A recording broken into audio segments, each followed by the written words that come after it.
सिंध में आर्टिकल 148 लागू करने की जरूरत है। गवर्नर राज हल नहीं, ये गैर जमहूरी अमल है। फवाद चौधरी कहते हैं जरदारी खानदान ने सिंध असम्बली और वजीर आला को मफलूज किया हुआ है। मुराद अली शाह कौम परस्त सियासत पर उतर आए हैं। नैब ने मामूली रकम बरामद की, असल पैसा दुबई चला गया। सूबे को 3 सालों में 1800 अरब रुपए दिए, ये पैसा कहाँ गया? सबसे ज्यादा प्ली बार्गेन के केसेस भी सिंध ही के हैं। वज़ीर आज़म ने वादे के मुताबिक अवाम दोस्त बजट दिया। हुकूमत NFC के तहत सूबों को बड़ा हिस्सा दे रही है। सूबों की जिम्मेदारी है कि इस फंड को निचली सतह पर मुंतकिल करें। वज़ीर मुमलिकत फ़ारूक हबीब कहते हैं कि सिंध और बलूचिस्तान के पसमानदा अजला के लिए बजट में पैसे रखे गए हैं। कामयाब पाकिस्तान प्रोग्राम के जरिए गरीबों को बिला सूद कर्जे देंगे।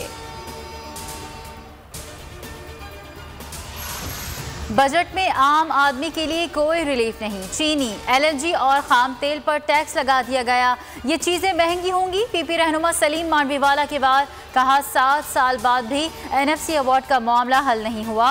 IMF से मुआहदे पर नज़रसानी ना की गई तो महंगाई मजीद बढ़ेगी।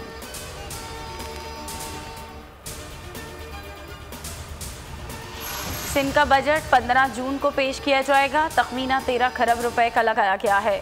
तफसीलात बोल न्यूज़ ने हासिल कर ली। सूबाई मुलाजमीन की तनख्वाहों में पेंशन में 10 से 15% इजाफे की तजवीज़ है। तालीम के लिए 26, सेहत के लिए 18 अरब रुपए से ज़ायद मुख्तस करने की तजवीज़।